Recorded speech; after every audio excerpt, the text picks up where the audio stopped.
Halo Freddy, selamat malam. Halo malam Rahel. Halo, suara aku udah kedengeran jelas kan ya? Udah kedengeran jelas kok. Oke, mungkin sebelumnya perkenalkan dulu ya, nama aku Rahel, dan hari ini aku bakal nemenin Ko Yudi untuk ngobrol bareng teman-teman ya. Mungkin dari Ko Yudi sendiri, boleh dong perkenalkan diri dulu juga.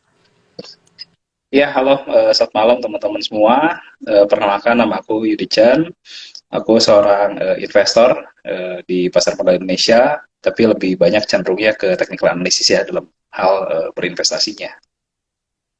Oke, berarti Ko Yudi lebih fokus untuk investasi, tapi pakai analisis teknikal ya, di judul live kita ini.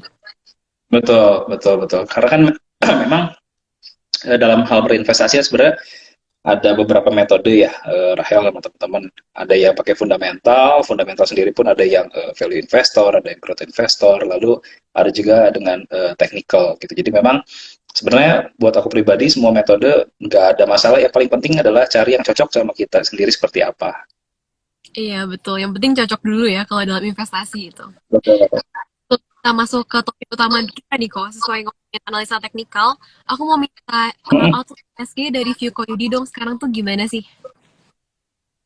Oke, buat IHSG sendiri hari ini naik 1,05%, di mana closingnya itu di 7.160 dan dia baru tembus dari downtrend line nih ya.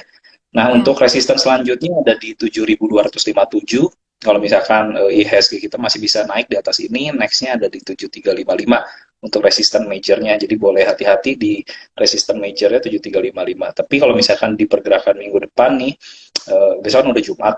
Nah, kalau di pergerakan minggu depan mungkin kalau misalkan support terdekat itu ada di 70-70. Itu jadi angka support penting buat IHSG kita. Kalau misalkan kembali tertembus, maka IHSG membuka peluang downside kembali menuju arah 6859 bahkan bisa sampai 6509. Jadi boleh dicatat angka resisten dan support pentingnya buat IHSG-nya kita tuh.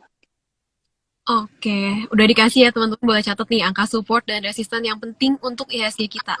Nah, menurut Ko Yudi sendiri, IHSG udah Hmm, kembali menarik belum sih? Kemarin ini kan sempat lumayan pergerakannya lumayan ekstrim ya. Sekarang gimana sih? hmm. So far buat pergerakan IHSG kita masih sideways ya, dari range 6509 sampai 7300 menurut aku pribadi. Ini market tahun 2022 ini mirip sama market tahun 2018 ke 2019, cenderungnya lebih banyak marketnya consolidation.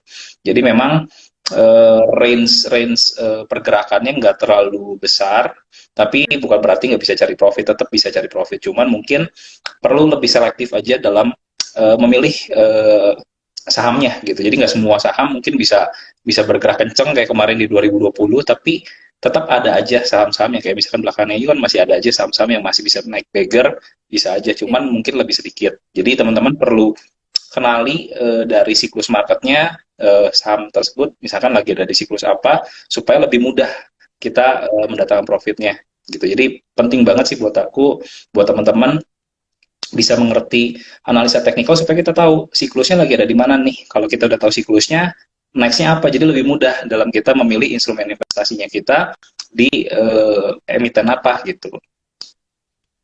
Oke, berarti untuk di IHSG yang lagi sideway ini penting banget ya untuk kita tahu lagi cycle apa sih ini tuh. Kita harus pintar juga ya milih sahamnya. Karena bakal lebih Betul. susah. Nah, oke. Nah, kalau tadi kita udah bahas soal ya secara kan, nah sekarang aku minta outlook X Tekno udah bersama hidup. Untuk apa namanya industri tech ya, Hmm, itu sektor tech, sorry, maksudnya sektor tech ini tadi tutupan itu di angka 8.256. Nah, dia itu baru break dari resistennya di 8.241 dan hari ini dari semua sektor yang paling kenceng itu tech naiknya 2,76%. Sebenarnya ini salah satu respon positif yang kita bisa lihat dari data penting semalam di US, di mana kita bisa lihat bahwa inflasi di US itu mulai turun dari 9,1% mulai turun ke 8,6%. Nah, ini salah satu doping yang mungkin bisa kita perhatian dua sektor teknologi. Biasanya kalau suku bunganya kembali turun, sektor teknologi ini akan menjadi menarik, dan di mana sektor teknologi ini juga masih keadaannya masih di bawah banget gitu. hmm, Jadi menurut aku sih masih sangat menarik ya buat pergerakan ke depannya. Cuman mungkin nggak langsung cepet rally kayak di 2020 2021 mungkin ya Iya. gitu. Oke, berarti udah lumayan menarik lagi ya di sektor teknologi karena saya sendiri juga ya hubungannya. Mulai menarik kok mulai menarik dari construction structure-nya Hmm, itu mereka udah mulai pada uptrend, udah mulai bikin higher higher low, jadi menurut aku udah mulai menarik dan beberapa udah mulai ada di MA 200 lagi gitu, jadi hmm. menarik banget sih. Berarti saat-saat ini justru waktunya kita ngumpulin saham-saham teknologi lagi kali ya. Boleh cicil karena masih harganya masih ada di bawah kan. Iya, betul. Oke, tapi jangan terlalu agresif juga ya, karena kita nggak bisa ngarepin mirip-mirip Betul. kayak dulu lagi gitu. Nah, kalau Betul. menurut Koyo di sini, berapa besar sih sebenarnya analisa teknikal di dalam Analisa teknikal di dalam apa, sorry Rahel? sorry, suaranya putus-putus ya? Atau udah jelas? Sorry, Sekarang masih nggak ya? udah aman. Oke, udah aman ya. Seberapa penting sih peran analisa teknikal di dalam trading juga Ya, oke. Jadi balik lagi kalau menurut aku pribadi, analisa teknikal ini sangat penting ya, gitu. Jadi mungkin aku tipe orang yang mix antara fundamental dan teknikal, di mana fundamental ini biasanya lebih kita perhatiin sebagai screening awal perusahaan-perusahaan mana yang istilahnya kita layak investasi. Tapi kapan beli dan kapan jualnya, ini kita bisa menggunakan analisa teknikal. Kenapa? Karena supaya kita bisa tahu nih, kita belinya ini kemahalan apa enggak. Hmm. Sebenarnya sama dengan fundamental, mereka bisa menghitung dari nilai intrinsic value-nya. Kira-kira ini udah under value atau over value, tapi hanya batasan itu. Tapi kalau misalkan kita dengan technical, kita bisa dibantu secara siklusnya ini ada di mana, apakah dia lagi ada di accumulation, apakah dia sedang uptrend, apakah dia lagi distribusi, atau misalkan dia lagi turun nih. Jadi kita bisa tahu. Nah, menurut aku analisa technical ini salah satu ilmu yang membantu teman-teman untuk jauh lebih menghemat waktu. Maksudnya gimana? Kalau misalkan kita beli saham yang istilahnya murah, harganya murah masih di bawah, itu bagus banget. Tapi kan kita butuh waktu untuk menunggu yang berapa lama nih sampai dia bisa naik. Kan kita nggak tahu nih berapa lama, entahkah 3 bulan, 9 bulan, 1 tahun, 2 tahun, 5 tahun. Tapi kalau misalkan kita dengan analisa teknikal, biasanya kita lebih concern beli ketika dia mulai uptrend. Jadi kita melewati satu fase accumulation-nya, kita beli ketika uptrend dan kita bisa langsung memaksimalkan waktu. Jadi kita ke bagian naiknya aja gitu. Sampai nanti dia balik arah. Itu jauh lebih menghemat waktu sehingga menurut aku lebih efisien dalam hal waktu ya gitu. Hmm. Kalau misalkan teman-teman bisa mengerti analisa teknikal dalam instrumen investasinya teman-teman gitu. Oke, berarti biasanya walaupun teknikal ini lebih identiknya ke orang-orang yang trader ya, tapi ternyata investasi juga kita waktu juga dalam.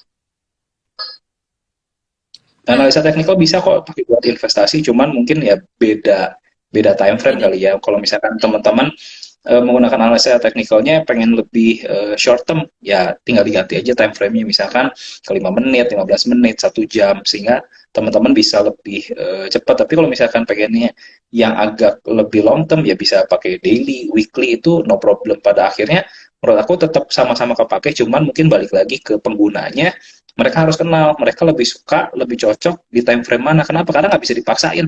Ada orang yang bisa nyimpen 1 tahun, nggak masalah. Tapi ada yang orang baru nyimpen 2 hari, 3 hari, udah gatel, udah nggak kuat gitu. Balik lagi, analisanya nggak ada yang salah, tapi balik lagi ke psikologi yang menggunakannya juga sih menurut aku gitu. Jadi teman-teman yang paling penting mengetahui tipe karakteristik teman-teman seperti apa, sehingga analisa teknikal ini bisa membantu memaksimalkan investasi teman-teman gitu.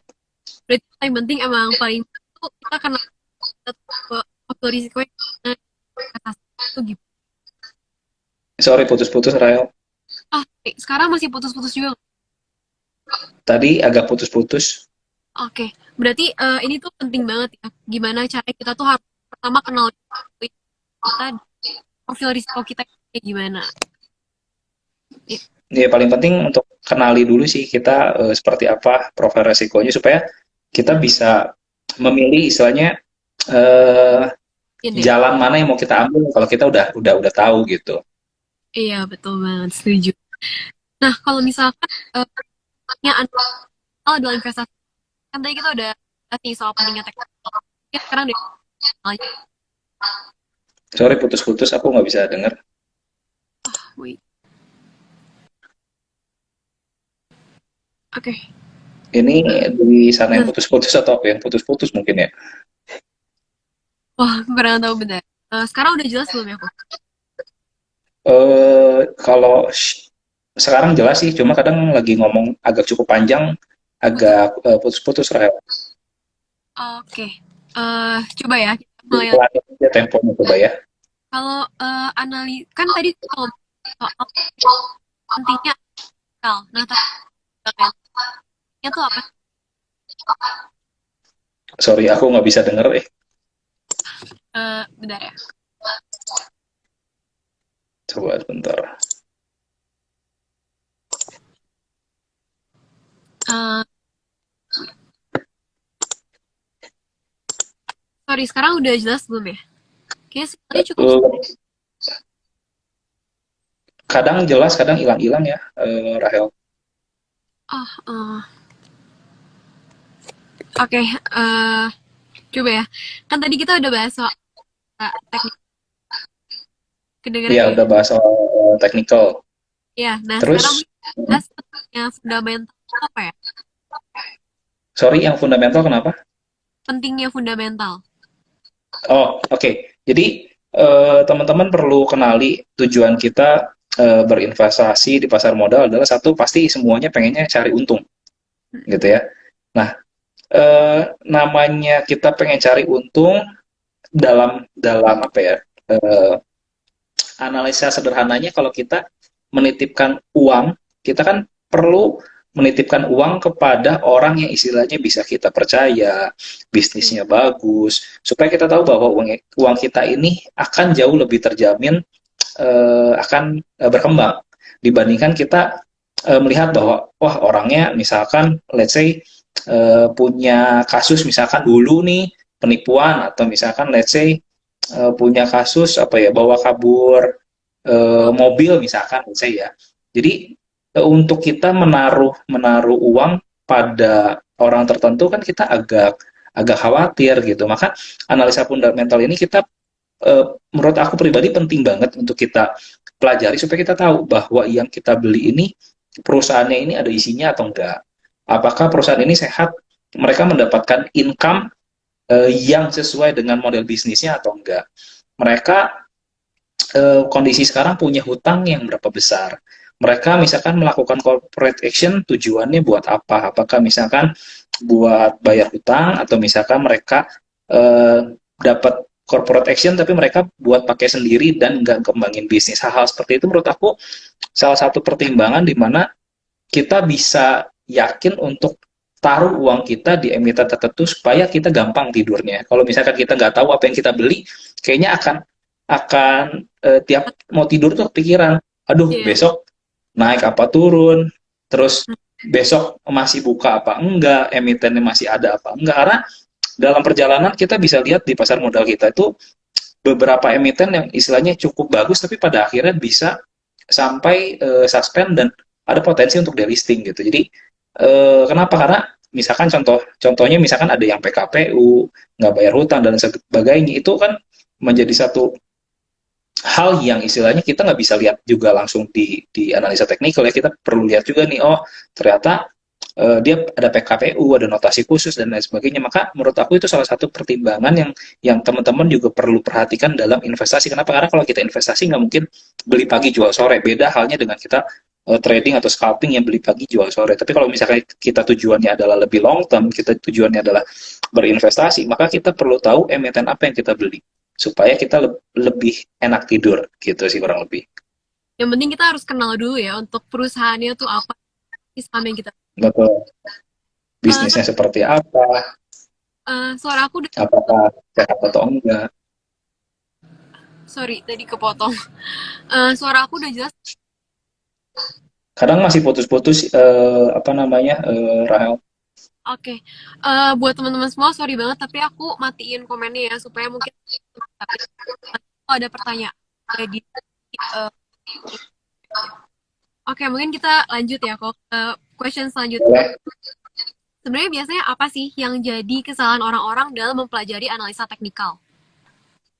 Oke, menurut aku apa ya, kesalahan umum yang orang alami dalam analisa teknikal itu kadang eh, nggak sesimpel nggak sesimpel yang apa ya istilahnya, yang teman-teman atau aku sendiri bayangkan. Maksudnya gini, setiap emiten itu punya pelaku pasarnya masing-masing, gitu ya. Jadi cara bergeraknya masing-masing emiten ini nggak semuanya sama, meskipun semuanya bisa dilihat dengan analisa teknikal, iya.